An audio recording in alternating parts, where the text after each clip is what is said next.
الحمدللہ رب العالمین والصلاة والسلام علی نبینا محمد وعلی آلہ واصحابہ اجمعین۔ محترم ساتھیو، آج کا ہمارا موضوع ہے غزوۃ البدر۔ قال اللہ تبارک و تعالی اعوذ باللہ من الشیطان الرجیم وَلَقَدْ نَصَرَكُمُ اللَّهُ بِبَدْرٍ وَأَنْتُمْ أَذِلَّةٌ فَاتَّقُوا اللَّهَ لَعَلَّكُمْ تَشْكُرُونَ۔ اللہ تعالیٰ فرماتے ہیں کہ اللہ نے بدر میں تمہاری نصرت کی، حالانکہ تم اس وقت بہت کمزور تھے۔ فَاتَّقُوا اللَّهَ، اللہ سے ڈرتے رہو تاکہ تم شکر گزار بنو۔ اللہ کے نبی صلی اللہ علیہ وسلم کو مدینہ میں اطلاع ملتی ہے کہ ابو سفیان کا تجارتی قافلہ شام سے مکے کی طرف جا رہا تھا، اور اس قافلے میں بہت سا تجارتی مال بھی ہے۔ اللہ کے نبی صلی اللہ علیہ وسلم جو کام کرتے ہیں وہ اللہ کے حکم سے کرتے ہیں۔ ہجرت سے پہلے کافروں نے مسلمانوں کے اموال چھین لیے اور انہیں طرح طرح کی اذیتیں دی۔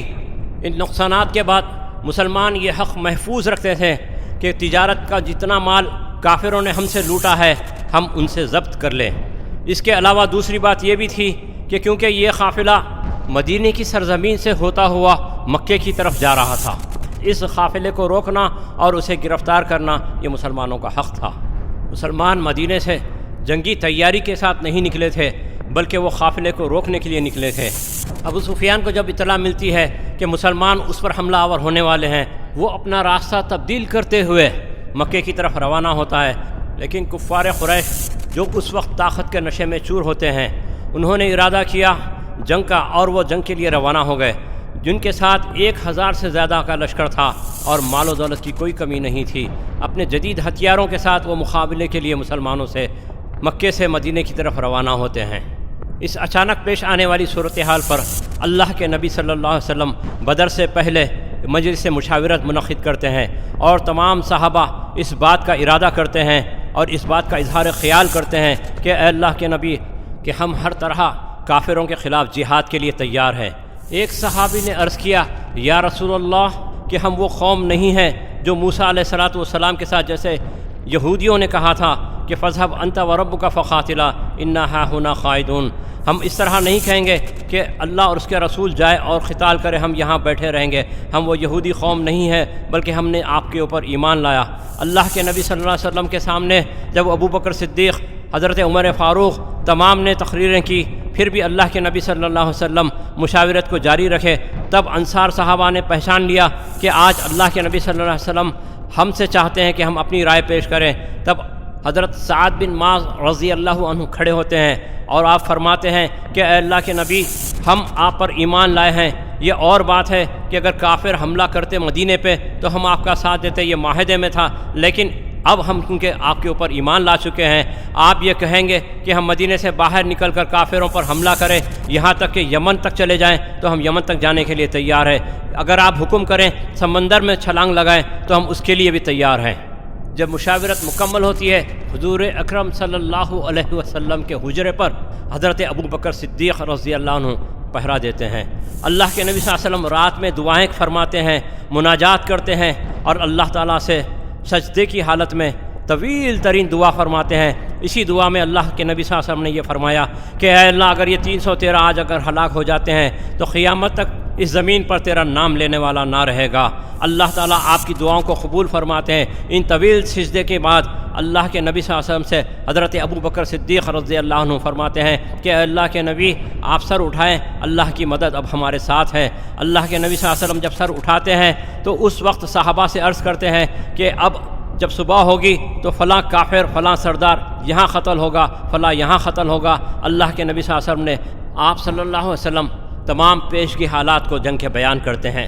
اللہ تعالیٰ قرآن مجید میں فرماتے ہیں وَيُرِيدُ اللَّهُ أَن يُحِقَّ الْحَقَّ بِكَلِمَاتِهِ وَيَقْطَعَ دَابِرَ الْكَافِرِينَ۔ اللہ تعالیٰ اس جنگ کی وجہ کو بیان کرتے ہیں کہ اللہ چاہتا ہے کہ اللہ اپنے کلمات کے ذریعے حق کو حق کریں اور اللہ تعالیٰ کافروں کی جڑیں کاٹ دیں۔ اللہ نے دنیا کو وہ منظر بتلانا چاہا کہ کمزور مسلمانوں کا گروہ جو تعداد میں 313 ہے، جن کے پاس ہتھیار مکمل نہیں ہے اور تھوڑے سے گھوڑے ہیں، 2 یا 3 گھوڑے مسلمانوں کے پاس ہیں، اور صرف مسلمانوں کے پاس 70 اونٹ ہے۔ مسلمانوں کے پاس ہتھیار، تیر، تلوار اور نیزوں کی بہت کمی تھی، اور کافروں کے پاس نہ مال و دولت کی کمی اور نہ ان کے پاس کسی تعداد کی کمی۔ وہ تعداد میں کثیر ہونے کے باوجود اللہ تعالیٰ جب میدان جنگ سجتا ہے تو اللہ فرماتے ہیں کہ فَلَمْ تَقْتُلُوهُمْ وَلَٰكِنَّ اللَّهَ قَتَلَهُمْ وَمَا رَمَيْتَ إِذْ رَمَيْتَ وَلَٰكِنَّ اللَّهَ رَمَىٰ۔ تم ان کو قتل نہیں کر رہے تھے بلکہ اللہ ان کو قتل کر رہا تھا۔ جب تم تیر چلا رہے تھے تو وہ تیر تم نہیں چلا رہے تھے بلکہ اللہ تعالیٰ ان پر تیر چلا رہا تھا۔ جب بدر میں ایسی واضح نصرت اللہ کی نازل ہوئی کہ قیامت تک کے لیے یہ اللہ کی مدد اور نصرت مسلمانوں کے ساتھ رہے گی، اللہ نے صرف ایک شرط بیان کی، وَأَنْتُمُ الْأَعْلَوْنَ إِن كُنتُم مُؤْمِنِينَ، تم ہی غالب رہو گے اگر تم مومنین میں سے ہوں گے۔ اس کے بعد مسلسل اللہ کی مدد نازل ہوتی رہی۔ جب روس نے اپنی تمام تر طاقت کے ساتھ افغانستان پر حملہ آور ہوا تو اللہ تعالیٰ نے وہاں پر اس کو نیست و نابود کیا مٹھی بھر مجاہدین کے ذریعے۔ اس کے بعد جب امریکہ افغانستان میں داخل ہوا تو امریکہ کو بھی اللہ نے ان مٹھی بھر مجاہدین کے ذریعے شکست فاش کیا۔ اس طرح اگر ہم اپنے حالات پر غور کریں تو ہم محسوس کرتے ہیں کہ جب انگریزوں کا دور تھا تب ہم نے بہت سی قربانیاں دی۔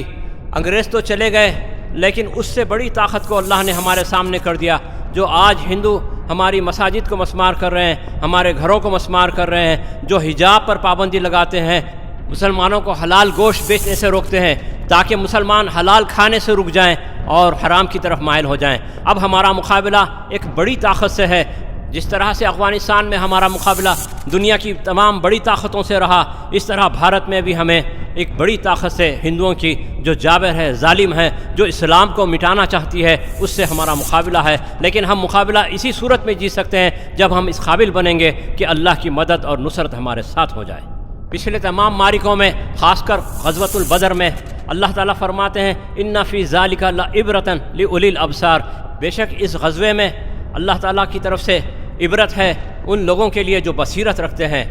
جو لوگ بصیرت رکھتے ہیں وہ سمجھتے ہیں کہ کمزور ہونے کے باوجود فتح مسلمانوں کی ہوگی، کیونکہ کافروں کا کوئی مولا نہیں ہے اور مسلمانوں کا مولا اللہ ہے۔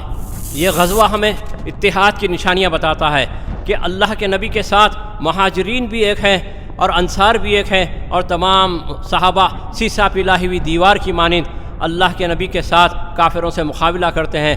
والذین معہ اشداء علی الکفار ورحماء بینہم، جو لوگ اللہ کے نبی صلی اللہ علیہ وسلم کے ساتھ تھے وہ کافروں کے لیے انتہائی سخت اور مسلمانوں کے لیے، مومنین کے لیے نرم تھے۔ اسی طرح آج اگر ہم دیکھیں تو آج جو مسلمان کامیابی کا راز جاننا چاہتے ہیں تو ایک راز یہ ہے کہ جو مسلمان دوسرے مسلمانوں کے لیے نہایت نرم رویہ اختیار کریں گے، جو ان کے مددگار بنیں گے اور کافروں کے اوپر نہایت سخت ہوں گے، وہ اللہ کی مدد کے مستحق ہوں گے۔ آج بھی ہمیں یہ سمجھنا چاہیے کہ تمام تنظیمیں، تمام مسلکیں محض ایک ذریعہ ہے جو اللہ کی مدد اور نصرت کو حاصل کرنے کے لیے ہم مسلکوں کے ساتھ رہیں، جماعتوں کے ساتھ رہیں، لیکن دین کے غلبے کے لیے رہیں، نہ کہ ہم اپنی جماعت کے نام کے لیے رہیں۔ اس غزوے میں ہمیں یہ درس ملتا ہے کہ ایک منصوبہ کافروں کا ہوتا ہے جو یہ چاہتے ہیں کہ اسلام اور مسلمانوں کا نام و نشان مٹا دیا جائے، ایک منصوبہ اللہ کا ہوتا ہے، غالب اللہ کا منصوبہ ہوگا۔ وَمَكَرُوا وَمَكَرَ اللَّهُ وَاللَّهُ خَيْرُ الْمَاكِرِينَ، کافر اللہ کے ساتھ مکر کرتے ہیں لیکن اللہ تعالیٰ بھی ان کے ساتھ مکر کرتا ہے، اور اللہ تعالیٰ بہترین چال چلنے والا ہے، کافروں کو مغلوب کر کے رہے گا۔ آج کے دور میں کافر، ہندوستان کے کافر جو ہمارے خلاف ایک منصوبہ رکھتے ہیں، سازش رکھتے ہیں، بے شک اگر ہم میدان میں اترتے ہیں تو ان کے تمام منصوبے اللہ تعالیٰ خاک میں ملا دے گا۔ اللہ تعالیٰ مدد اور نصرت انہی کی کرے گا جو مومنین میں سے ہوں گے۔ جس طرح اللہ کے نبی صلی اللہ علیہ وسلم نبی ہونے کے باوجود لمبے سجدوں سے، مناجات سے اور دعاؤں سے اللہ کی مدد مانگتے رہے، آج ہمیں بھی کیرل سے لے کر کشمیر تک تمام مسلمانوں کو چاہیے کہ وہ کافروں کے آگے اللہ کی مدد اور نصرت مانگتے رہے، اور ہمیں اس قابل بنائیں اپنے آپ کو کہ ہم اللہ تعالیٰ کی مدد کے مستحق بھی بنیں اور کافروں پہ غلبہ پائیں۔ جزاکم اللہ خیر، وآخر دعوانا والحمد للہ رب العالمین۔